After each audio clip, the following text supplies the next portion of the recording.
Got Candice Malcolm on the line. Candice is a journalist.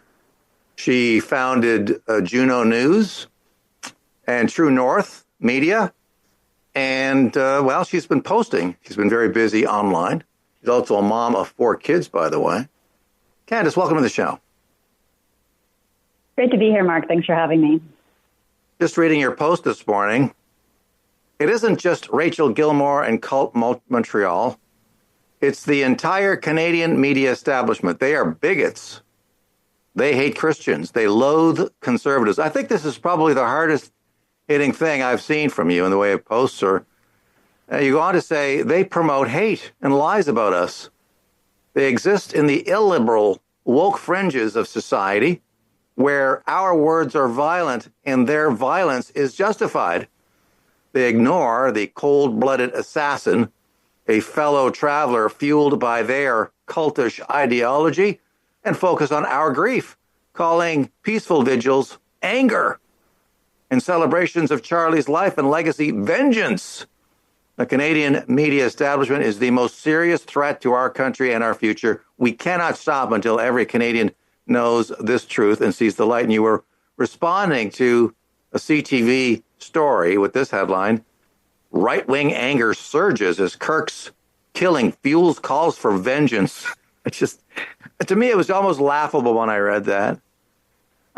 Maybe you could talk a little bit about what prompted you. I mean, obviously you have strong feelings around this, Candice, so maybe you could talk about why you feel as strongly as you do. Well, thanks for having me on to talk about this, Marc. You know, the assassination, the political assassination of Charlie Kirk was a moment for us all to pause. I mean, we witnessed something really incredible, right? This is the first political assassination in some 40 years in America. They killed the leader of a generation, right? Charlie Kirk was 31 years old, and he spoke for millions and millions of Americans. And they killed him in cold blood, right? And while Charlie was still struggling for life, while he was still fighting for his life, the CBC published an article of Charlie Kirk's most controversial takes, right? And so the implication of that is what? That Charlie deserved it, right? That Charlie was right-wing, he was far-right, all of the things that the legacy media say about conservatives, right? That we're fascists, that we're Nazis, that we're racists. They went right into their shtick to somehow justify the cold-blooded murder of a young father and the voice of a generation. So for many Canadians, many conservatives, many Christians, we saw that as an eye-opening moment, right? It's like, this is what they do. They point to conservatives, mainstream people with mainstream views. Charlie Kirk was an open-minded fellow, right? He was strongly held his convictions, but he went and he debated with people, and he sometimes changed his minds on things, right? He was open to debate. That is the core function of a liberal democracy, right? The ability to have free speech. And so when you have these media outlets that are doubling down on this shtick that they do, that there's somehow something wrong with being conservative, with loving your country, with loving God, with wanting to get married and have children, it's perverse. And so I had to call it out, right? It's not just Rachel Gilmore and Cult Montreal who caused a lot of attention last week with their despicable takes about Charlie and his assassination. And I was just pointing out that it's broader than that, right? It's also CTV and CBC and the Globe and Mail and mainstream journalists like Andrew Coyne and Paul Wells who are sitting there like somehow trying to take away from Charlie's legacy, somehow say that because he was conservative, he deserved to be assassinated. I think this is a big wake-up call for many of us, that we're not going to put up with it. I personally, Marc, I'm not going to put up with having the Globe and Mail call me far right for no reason, right? When you call me a fascist, you put a target on my back, just like they did for Charlie. They called him a fascist over and over and over again until some far left lunatic finally listened and decided to shoot him. And we can't put up with this anymore. We have to call it out. We have to push back at the woke media who insist on pushing this lie that there is something evil about conservatives. Yeah, I mean, they doubled down essentially after the shooting on the very things that may have prompted it, that was served as a pretext to the murderer to begin with, to the killer. I mean, to the very things that have been feeding into this bloodlust by radical leftists, people who are obviously triggered to the point of resorting to extreme violence against people with whom they disagree. You have the CBC, you have mainstream media in this country doubling down and saying, well, yeah, this is what Charlie Kirk said. And, the extrapolation is he had it coming. And so, yeah, good for you. But I do have to ask you, what does it mean not to take it anymore? Because this also came out on Jesse Waters' show and Jack Posobiec and other conservatives. This is the mantra is we should have done something sooner, which is what Jesse Waters said yesterday. But now we're not taking it anymore. Could you put some flesh on the bones? Like, what do you mean not take it anymore? Well, I'm not going to sit here quietly and have CTV pretend that the biggest concern, the biggest issue in the country is right-wing anger. Yes, conservatives are angry. We are rightfully angry because the left is resorting to political violence. For years and years and years, mainstream media voices, woke people in the media, right? We pretend that they're mainstream. There's nothing mainstream about the media, but they will sit here and they will lie about us and they will smear us and they will say that our views are violent, right? Our words are violence, and that somehow justifies violence against us. So when I say we're not taking it anymore, I'm not going to sit quietly. I'm not going to just say, you know what, I'm not going to read the Globe and Mail, so it doesn't matter what they say. No, I'm going to take it seriously. When they call me far right, when they call me a fascist, when they try to link me to fascism, which happens, Mark, as you well know, this happens to all conservatives, right? Google Pierre Poilievre and the word fascism and see how many references to fascism come up in articles written about Pierre Poilievre. That is reckless. It is irresponsible, and it needs to stop. And so, how can we stop it? Well, we can replace our institutions. We can build better media companies than they can. We can fight back against the indoctrination that's happening at university campuses. That is exactly what Charlie is doing. I believe his legacy will eclipse anything he did in his lifetime. I think that more young people will find Charlie Kirk. They'll see his videos. They'll seek out the truth, right? Because the CBC, again, moments after he was killed, they were out there saying that he called for execution against gays, which is absolute utter nonsense, completely taken out of context, ridiculous smears against him, right? So we can't sit quietly and allow them to continue to push this libelous nonsense. We have to fight back. I will personally be doing that by doubling down my efforts to build the biggest media company in the country, to replace the CBC, by offering common sense perspective to people who are sick and tired of it. And by pointing out again, it's not just like the woke left, like a few fringe reporters, people like Rachel Gilmore, who pretend to be the victim and make the story about themselves while pushing a very, very illiberal, far left woke worldview.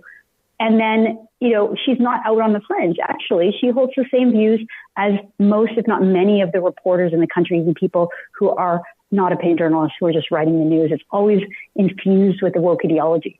So we're going to build something bigger. We're going to build something better. I believe that Charlie's legacy will live on and will continue to grow, will continue to impact people around the world. I don't know if you saw it, Mark, but there was a vigil in Calgary yesterday, and it was absolutely huge, right? There was a country music concert out in Edmonton. Edmonton's a pretty liberal city, and yet they held a moment of silence for Charlie Kirk. And when the country singer invoked praying for the Kirk family, the entire audience pulled out their phones. It was a beautiful moment of coming together over Charlie Kirk's memory and legacy. So I think there is a bit of a turning point happening where you realize that Charlie Kirk was a mainstream thinker, right? His views and his beliefs were based, yes, he's a religious man. They're based on the Bible, but this is what Charlie would say. Our whole civilization is based on the Bible. All of our laws, all of our rules, all of our morals and values come from the Bible. So it's worth realizing, where they came from. And I think that there will be a revival. It's already happening. People are more interested in him in death than they were in life. And this movement will continue to grow.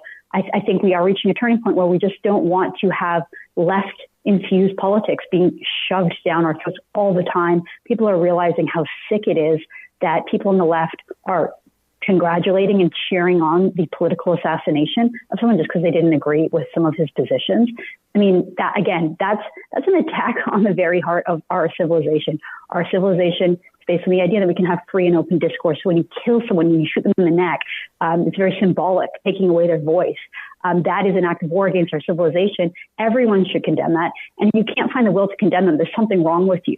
And again, I think this is just exposing how really radical not just the left is, but how much it's crept into the mainstream. And we see that in the way that CTV, CBC, and the Globe and Mail have been reporting on this. Yeah, I couldn't agree more. And it's really evidenced by that headline that I read earlier. That's absolute madness.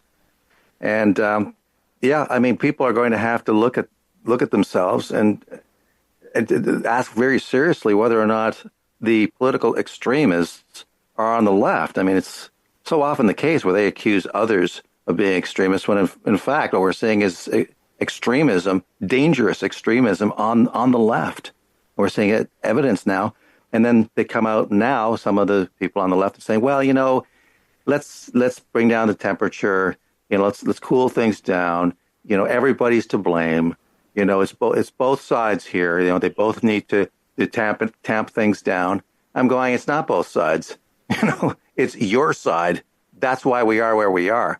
And so the idea that they can now take the high road, I'm not buying it. Last word to you, Candice. Well, I hate to do this, but I'm going to anyway. Imagine for a second that one of my listeners or one of your listeners assassinated the most powerful political figure on the left, right? Imagine if they killed somebody like AOC or somebody like Justin Trudeau. And imagine if my immediate reaction was, I can't, I'm worried about the reaction of the left, right? Or here are some of Justin Trudeau's most controversial takes, right? That would be outrageous, right? It would be wrong, and I would never do that, right? But that is what they did. They killed our most powerful, most effective leader.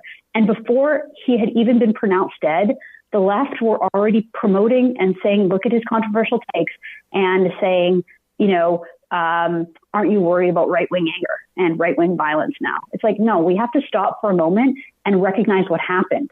A right-wing leader was murdered by a left-wing radical. And part of the reason was because the media spent a decade or more calling him a fascist and Nazi. It needs to stop. And I appreciate you having me on the show. Obviously, we should all condemn all violence, and we should recognize that the political violence in this country and in North America is primarily happening on the left side. It's not happening on the right side, regardless of the lies that the legacy media is pushing. How do people support and consume the media that you produce with Juno News and elsewhere? How do people access? It's just Juno News. Junonews.com. We're on YouTube. Just check it out. Juno News. We're subscriber supported, so we don't take any money from the government. All of our income just comes from people subscribing and supporting what we do. So check us out at junonews.com. Candice Malcolm, thank you so much for coming on the show. I hope you come back. We'd love to have you. All right. Thanks so much, Marc. Have a good one. Bye-bye. Candice Malcolm.